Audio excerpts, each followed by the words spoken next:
بسم اللہ الرحمن الرحیم۔ ایک آدمی کو حضور پاک صلی اللہ علیہ وسلم نے دیکھا، نماز پڑھا اور نکلا، فرمایا جا قم فصلی فإنک لم تصلی، جا نماز پڑھ، تو نے نماز نہیں پڑھی۔ گیا پھر آیا، فرمایا قم فصلی فإنک لم تصلی، جا نماز پڑھ، تیری نماز نہیں ہوئی۔ پھر آیا، پھر جایا، فرمایا جا نماز پڑھ، فرمایا اچھی پڑھ، رکوع اچھا کر، قیام اچھا کر، سجدہ اچھا کر، ہر چیز اپنی جگہ پر پہنچے تب تیری نماز اچھی ہو۔ ایسی نماز ہماری کیسی نماز؟ اول تو نماز ہے نہیں، اور جو ہے نیت باندھ کر پورے پربنی کا چکر کاٹ کر مہتاب علی شاہ کی مسجد میں کھڑا ہے۔ ایسی نماز، تیرا دل تو ہے صنم آشنا، تجھے کیا ملے گا نماز میں؟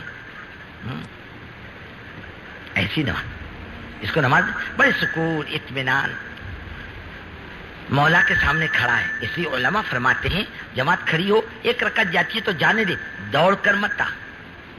کیسے بتا؟ دوڑ کر مت آ، اطمینان سے آ۔ علیکم بالسکینہ والوقار، اطمینان سے آ، سکون سے آ کے صف میں کھڑا رہے، نیت باندھ لے۔ ایک آدمی ادھر چڑھا، ٹوپی کا پتہ نہیں، اور کیا پوچھے بغیر ٹوپی کی نماز نہیں ہوتی کیا؟ بغیر پاجامے کی بھی نماز ہو جاتی ہے۔ غیرت کی بات ہے، مالک کے سامنے بے حیاؤں کی طرح کھڑا رہے، غیرت کی بات ہے۔ دونوں جہاں کے مالک کے سامنے جس شریعت میں پیشاب کرنا بغیر ٹوپی کے اور کھانا بغیر ٹوپی کے منع ہے، اس شریعت میں کہ نماز بغیر ٹوپی کی اجازت ملے گی کیا؟ غیروں کی نقل میں ہم نے اپنا دین بیچا ہے۔ ان عربوں کی نقالی میں ہم نے عربوں کا کلمہ نہیں پڑھا، نہ سعودی عربیہ کا کلمہ پڑھا، نہ اردو کا کلمہ پڑھا، ہم نے نہ دبئی قطر کا کلمہ پڑھا، نہ کویت کا کلمہ پڑھا، ہم نے تو لا الہ الا اللہ محمد رسول اللہ۔ اسلام کا معیار ہم عربوں کو نہیں مانتے، ہم تو حضرت محمد صلی اللہ علیہ وسلم کو مانتے ہیں۔ ہاں، ان کی نقل کرے گا جیسے وہ عرب یہودی سے جوتے کھا رہے، یہ بھی جوتے کھائے گا۔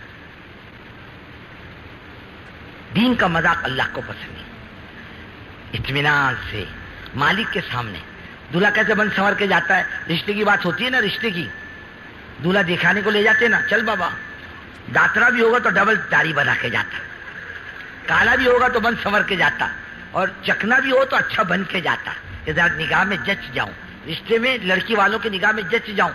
یہ کیوں نہیں سوچتا میں اس انداز سے مالک کے سامنے جاؤں تو اس کے نگاہ میں جچ جاؤں؟ اور اللہ کے رسول صلی اللہ علیہ وسلم کیا فرماتے ہیں؟ نماز مومن کی شرافت ہے۔ نماز کیا ہے؟ مومن کی شرافت ہے، مومن کی معراج ہے، میری آنکھوں کی ٹھنڈک ہے، دلوں کا سکون ہے، اطمینان ہے، خدا سے قربت ہے، خدا سے لینے کا راستہ ہے، خدا سے دل کی بات کہنے کا راستہ ہے۔ بہت سے مسئلے ہیں ہم مخلوق سے نہیں کہہ سکتے، ہم 2 رکعت پڑھ کر ہاتھ اٹھا کر خدا سے کہہ سکتے ہیں، یہ راستہ خدا سے کہنے کا۔ ہم کہتے نہیں کہتے۔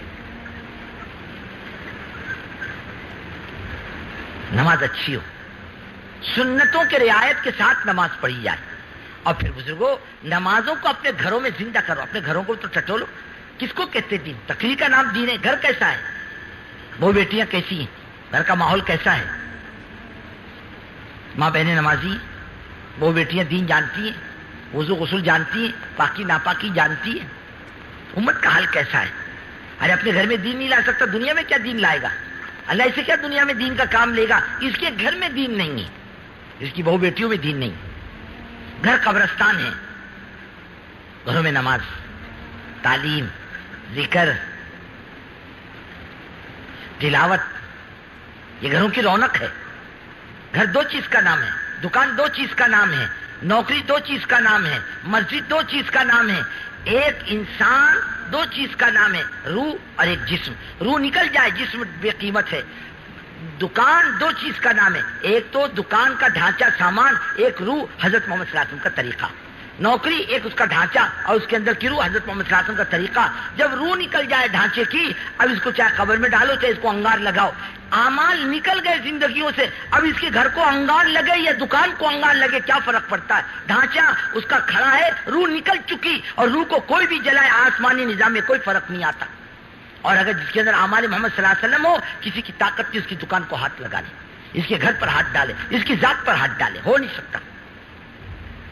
روح نکل گئی، ڈھانچہ کچھ بھی کرو۔ ایک اللہ والے راستے سے جا رہے تھے، بڑے میاں تھے،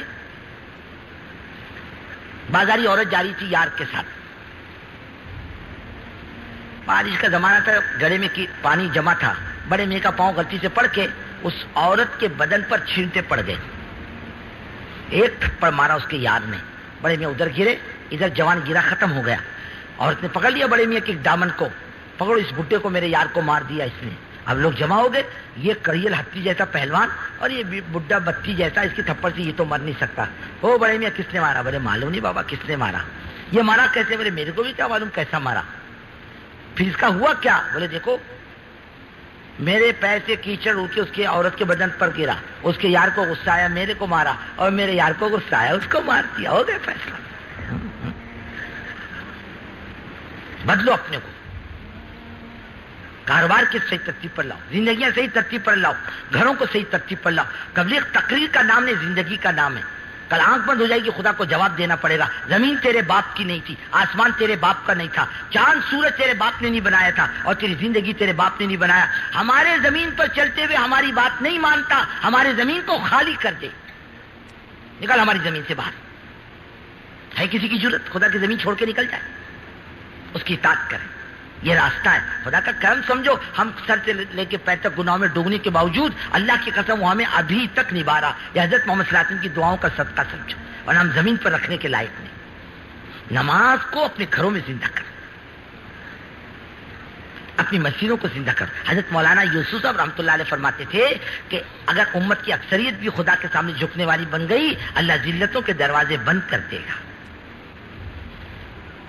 فضائل رمضان میں آخری حضرت ابن عباس کی ایک حدیث ہے رمضان کے بارے میں, اور پوری رمضان کی فضیلت ہے. آخری جو الفاظ ہیں حدیث کے وہ دیکھنے کے لائق, پوری حدیث دیکھنے کے لائق ہے, خصوصیت کے ساتھ آخری بول. عید کا دن ہوتا نا, عید کا دن کہ میں تمہارے یہاں ہوتا کہ نہیں پربنی میں؟ ارے بولو نا کہ سو رہے. ارے ہوتا کہ نہیں ہوتا؟ کیسے نہا دھو کے آتا عید کو, آتا کہ نہیں آتا؟ وہ بڈھے جن کو چلا نہیں جاتا وہ بھی شادی کا جوڑا نکال کے پہن کے آتے. بولے میرے شادی کا جوڑا, شیرانی میری شادی کی ہے بولے, اور یہ جوتا میرے شادی کا ہے. ہاں, اور وہ ساڑی کا امامہ باندھ کے آتا. بولے میری بڈھی کی ساڑی تھی, بولے مر گئی بڈھی, ساڑی چھوڑ گئی, اس کا امامہ باندھ کے آتا. پوترے نماز سے پکڑ کے لاتے بڈھے کو عید کی نماز پڑھنے, چلو دادا نماز پڑھنے. آتا بیچارہ.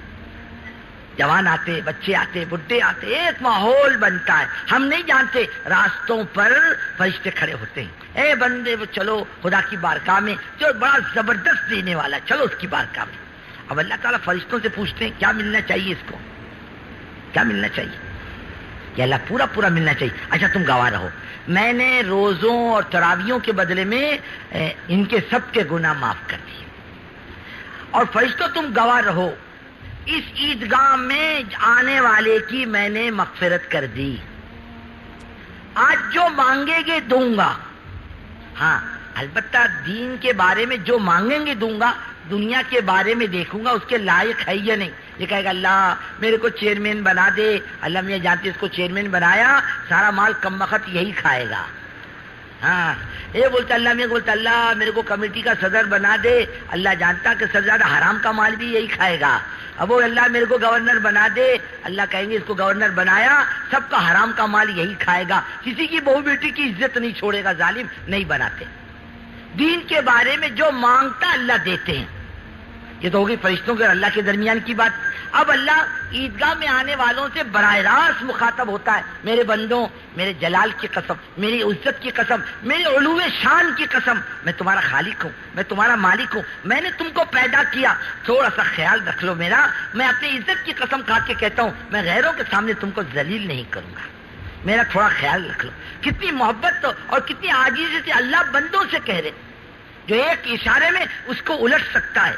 بزرگوں اللہ کا کتنا بڑا کرم ہے. اللہ اس کے سامنے جھکنا 5 ٹائم اپنے کام کی چیز ہے. ایمان نماز کے آنے پر موت کی منزل بھی آسان کرے گا.